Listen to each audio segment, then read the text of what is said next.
Bonjour, paix et joie. Voilà, nous avons terminé les deux discours de Jésus dans le Testament. Et le premier discours, nous avons dit que c'était Jean 13 et Jean 14. Et le deuxième discours, c'était Jean 15 et Jean 16, et qui s'est terminé par le verset 16-33 de Jean, qui est « Dans ce monde, vous aurez beaucoup souffrir, courage, j'ai vaincu le monde ». Et là, nous allons aborder le chapitre 17. Alors, j'ai consulté plusieurs Bibles pour regarder quel était le titre qu'on donnait à ce chapitre. Évidemment, un chapitre, le titre qui est donné est très important. Alors, voilà ce que j'ai recensé. La prière de Jésus. Prière de Jésus pour le nouveau peuple saint. Jésus prie pour ses disciples. Jésus prie pour sa glorification et pour le salut de ses apôtres et tous ses élus. Suprême prière de Jésus, la prière sacerdotale. Donc, 6 titres pour le même chapitre en fonction des Bibles. Alors, sur ce chapitre, en fait, il y a 7 points qui se sont traités, que je vais vous donner. Du verset 1 à verset 5, on peut l'intituler « Jésus demande d'être glorifié ». De verset 6 à 8, ce que le Père a donné à Jésus. Du verset 9 à 13, ce pour qui Jésus prie. Ensuite, le point 4, du verset 14 à 19, les disciples dans le monde et le monde en général. 5e point, versets 20 à 21, Jésus prie le Père pour tous ceux qui croient en lui. 6e point, versets 22 à 23, Jésus prie pour l'unité et pour sa gloire. Enfin, le dernier point, 7e point, Jésus veut que le sien soit dans sa gloire, du verset 24 à 26. Alors, si nous regardons le premier verset qui commence, il dit « Père, l'heure est venue, glorifie ton Fils afin que ton Fils te glorifie. » Et ça me vient l'idée de voir le nombre de fois où Jésus a prié son Père dans les évangiles. On va essayer de regarder un peu quelles étaient les prières de Jésus à son Père. Bien sûr, il nous a laissé cette prière qui est notre Père pour nous. Mais ensuite, lui, il est arrivé dans les évangiles qu'il ait prié son Père. Allons-y, on va commencer chez Matthieu. Chez Matthieu, la première fois que Jésus parle, prie son Père, en fait, c'est quand il a fait des miracles dans plusieurs villes.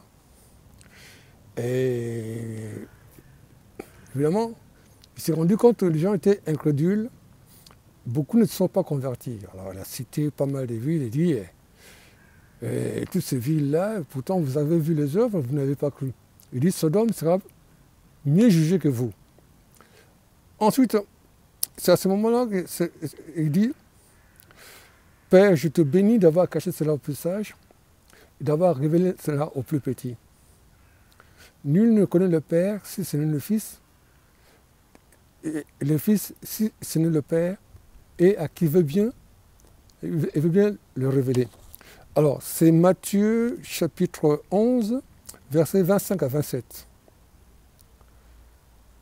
Ça, c'est la première fois qu'il a parlé dans Matthieu. Ensuite, c'est à Gethsémani. Matthieu chapitre 26, versets 39 et 42. Quand il a dit, Père, si cette coupe peut s'éloigner de moi, mais pas ma volonté, mais ta volonté. Ensuite, il va parler un peu, mais enfin, ça, il va parler aux apôtres. Il va dire, Matthieu 26, verset 45, l'heure est venue où le Fils de l'homme sera arrêté. La notion de l'heure est importante. Nous avons vu tout à l'heure, quand il a parlé, le premier verset, l'heure est venue. On va y revenir sur l'heure. Ensuite, sur la croix, Jésus va dire, Matthieu 27, verset 46, Élie, Élie Sabatani, Père, Père, pourquoi tu m'abandonnes, ce qui répond le psaume 21, 22 23, hein, sur la croix.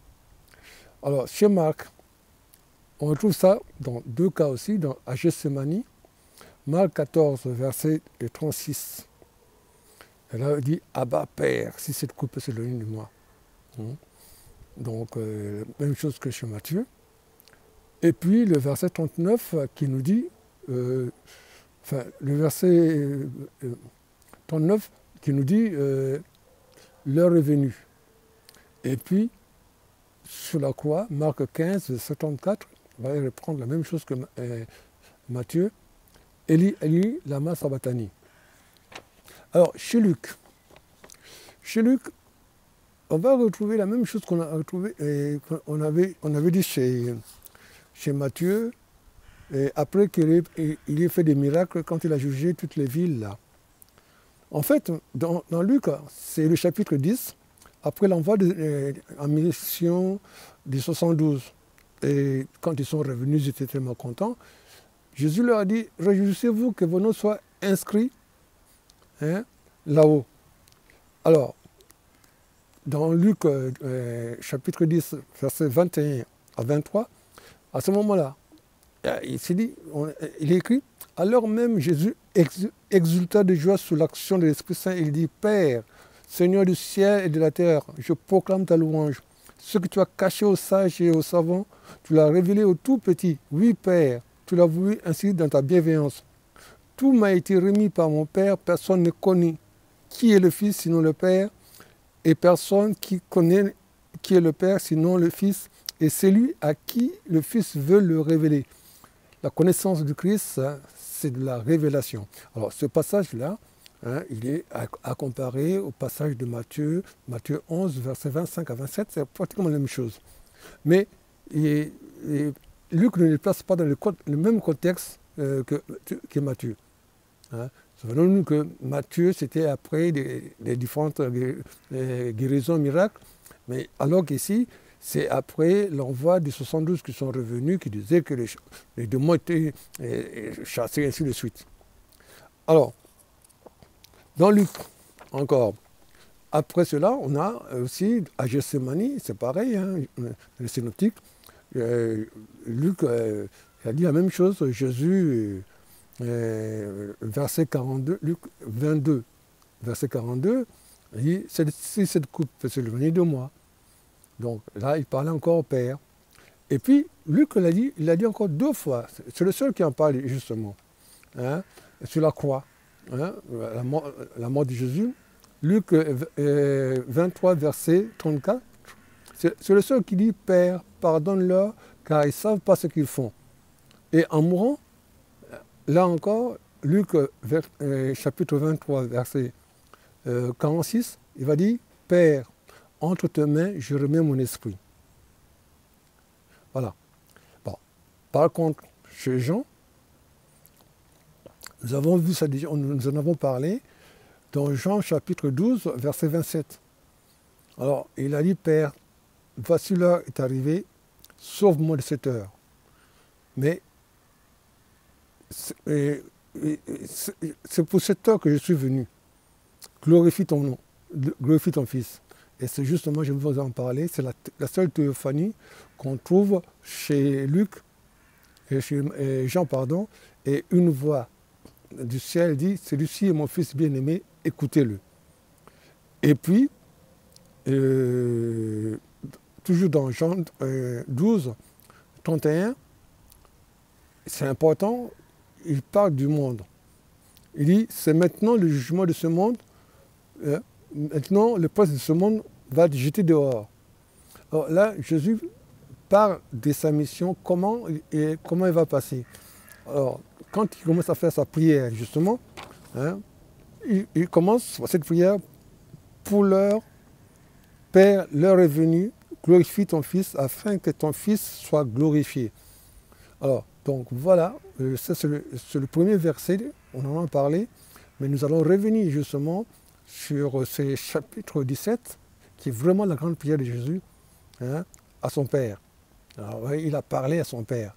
Alors, je vous ai montré les différents passages où Jésus, dans les évangiles, a parlé à son Père. Alors, nous allons rentrer maintenant en profondeur par rapport à ce chapitre 17. Hein. On dit la prière suprême de Jésus, la prière sacerdotale. Alors, on continue nos pas à pas. C'est le dernier chapitre que nous allons voir avant de terminer notre cheminement. Nous allons prendre du temps pour parler un peu de ce chapitre. Que Dieu vous bénisse. À bientôt.